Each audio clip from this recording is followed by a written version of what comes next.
Do you want to use real strings in your pop songs so they sound impressive, maybe creating an emotional, intimate feel or even a cinematic feel? If you're like me and you can't play the violin or cello, you just need to learn 5 key elements to manipulating samples and getting realistic MIDI strings with only your DAW's piano roll. Voice leading, articulation, vibrato, dynamics, and mixing. So stick around and I'll show you these tricks that I learned while making my latest song, which features 2 violins, 1 viola, and 1 cello.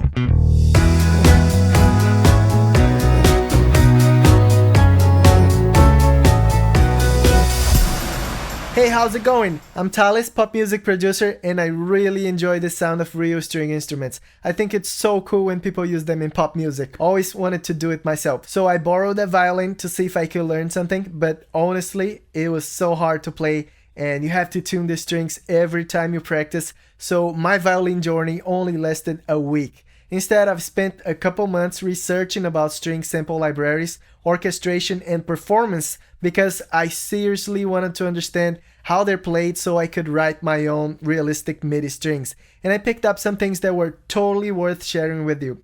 If you want to listen to the whole example song that I'm going to use on this video, it's called Silence Hurts More, and the lyric video is on the cards in the corner. So for this tutorial, I used the native instruments Stradivari and Amati instruments, which I think are pretty awesome, super realistic, especially for cinematic pop. It's a paid library, even though most of the following tips work for any good sample library. These are the 5 secrets to getting realistic sounding strings on a pop song: voice leading, articulation, vibrato, dynamics, and mixing.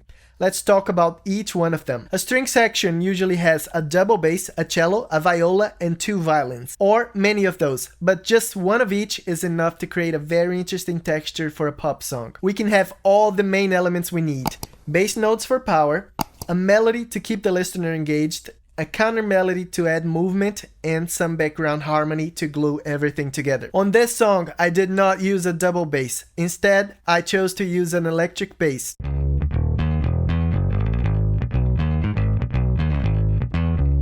And these instruments, they mostly only play one note at a time, each one on their pitch register. The highest notes are played by the violins, and those are the sounds we'll perceive as the melody because our ears tend to listen to the highest notes. So the melody gets the spotlights if it's played by the violin. Not always. We can let the viola or cello play the melodic lines, but since the violins play the highest pitch, they usually carry the melody. It's also more realistic that way because that's what we're used to hearing. Keep in mind that in pop songs where the real focus is the singing, there isn't a lot of room for melodies on the string section. They sit mostly in the background. Check out this example from my song Silence Hurts More, where I shift the focus from the violin on the left side to the violin on the right side every time there's silence in the vocals.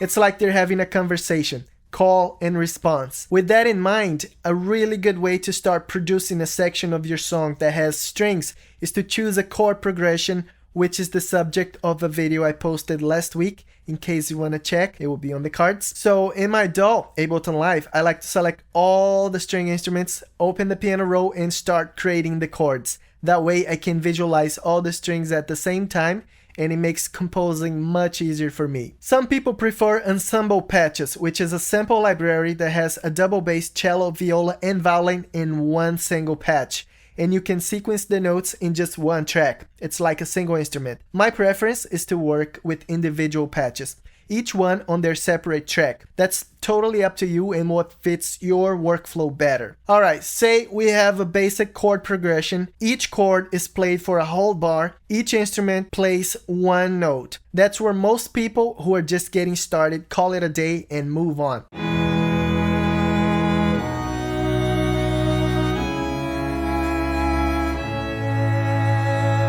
But that's not how real string musicians play. That would be too boring. We need to add movement. And the more independent each voice is from the other voices, the more engaging it will sound. That's why some voice leading principles are so helpful. So here's a few ideas. When moving from chord to chord, try to do it with the least amount of leap movements. Instead, try to make the movements in small steps with passing notes, or even holding the same notes if they belong to both the previous and the next chord. That way it sounds smoother, more melodic, as opposed to sounding like just simple chords, making huge changes every bar. A chord change is like the start of something new, and we have to figure out how we're going to get to the next chord by creating these quick and tiny dissonances that add micro tension to our harmony and quickly get resolved.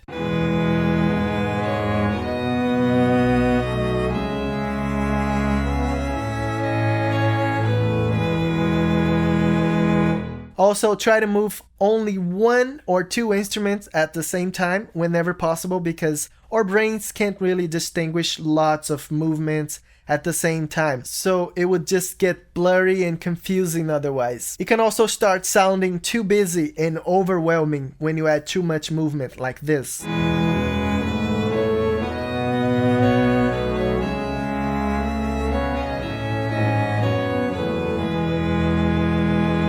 If you end up overdoing it, just go back and delete some notes to keep things simple. If you want to move the notes of two instruments at the same time, you don't always have to move them in the same direction, like parallel motion. You can make it more fun by using contrary motion, where one instrument goes up in pitch and another goes down. I also like to avoid voice crossing, which is when an instrument goes out of its range and gets temporarily higher or lower in pitch than another instrument. In this example, the cello goes higher in pitch than the viola. This movement would make it harder for our ears to distinguish what's going on. It just hurts the separation of instruments. I also avoid overlapping notes. In this example, the cello and the viola play the same note in the same octave. It doesn't sound as rich as when they were playing different notes. None of these things are rules you must follow. It's your music. You can do whatever you want, but I like how it sounds better when I keep some of these guidelines in mind. Besides these independent movements to get from one chord to another, we can use these instruments in unison, which is when they all play the same note, each on their register, each on a different octave. I like to use unison when I play the song's motive because it sounds really powerful, like a strong, memorable statement. Vibrato. Another thing that will breathe life into your instrumental is a good vibrato. So make sure to choose a patch that has vibratos, and even better, one that lets you create automations of vibrato rates and intensity.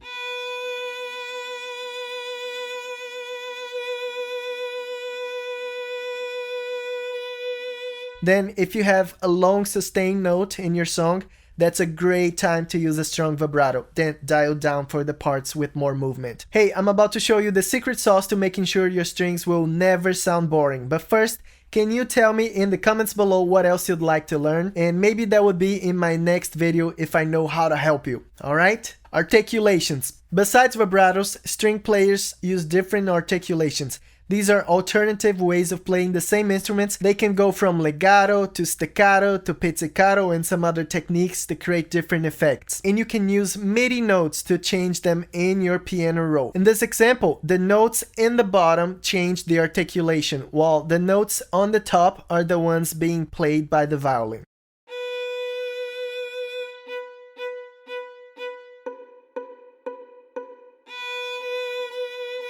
If you want your strings to sound realistic, you should experiment with different articulations for different sections of your song, or even within a single phrase. Not every sample library has all these articulation choices that the Stradivari violin has. The most common are legato, staccato, and pizzicato. I use legato for long, sustained, emotional notes, and when there's a transition between notes, the player slides the finger connecting the two notes. It's more lyrical that way. To sequence that on a piano roll, it could be different depending on your sample library, but almost always you need to have some overlap between MIDI notes, so the sampler knows it's supposed to connect them.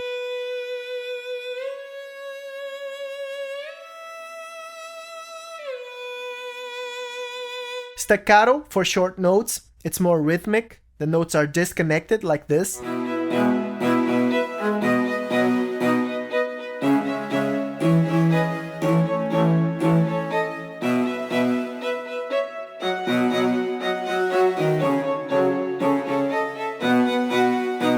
I combine legato and staccato in the same phrase many times throughout the song.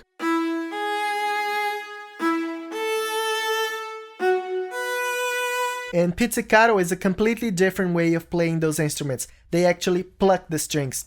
Really cool sound. I used it on the violins during the bridge to create contrast, while the viola played legato and the cello played staccato.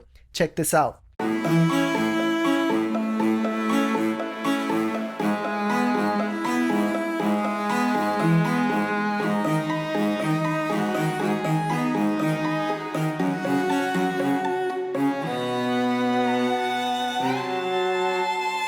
You can mix and match. Not all instruments have to play the same articulation. You can have the bass playing pizzicato and the other stuff playing legato, for example. There are some more expressive techniques like the tremolo, which is when they bow the strings real fast. This one is super emotional. It brings the tension level up. To me, it almost sounds like a cry. Check this out.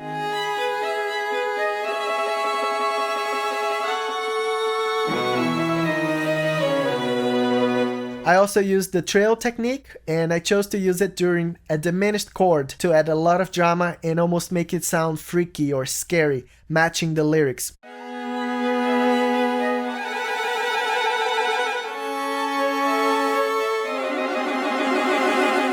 So whenever you want to create that extra tension, that drama, these expressive techniques are incredible.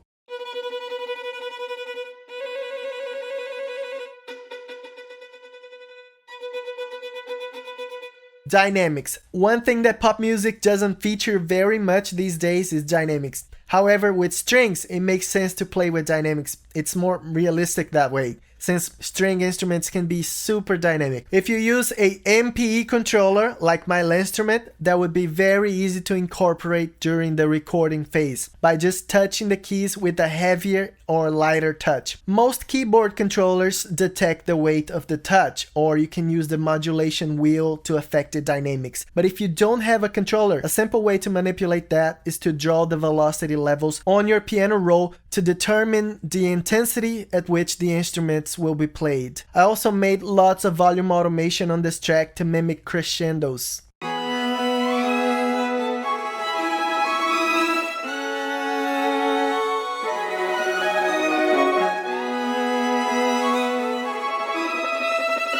Some sample libraries already come with crescendos and diminuendos like this one.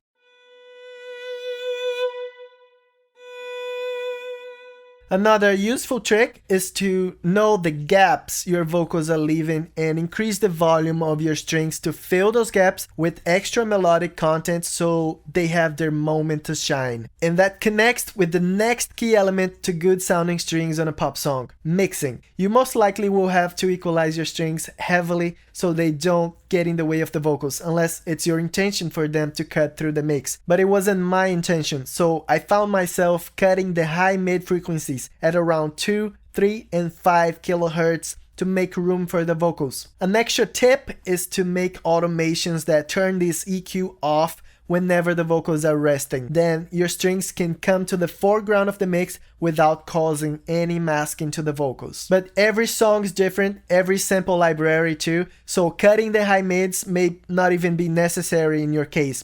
Always trust your ears. Another important step in mixing is panning. I like to make sure the vocals have the center of the mix with no competition. All the other instruments have to stay away. So I hard panned one violin entirely to the left and another violin entirely to the right. Then the cello and viola are also panned to opposite sides, but not hard panned. They're almost halfway to the left and to the right. Hey, would you also like to know how to write emotional melodies that reinforce the feelings you want to convey with your lyrics? I'll make that video pop on your screen in a second. Make sure to subscribe to the channel and hit the notification bell if you like this video so you don't miss the next ones, alright? This is how you make your MIDI strings sound realistic and awesome. Thanks for hanging out. I'm Thales. Here's the video I told you about. Have fun.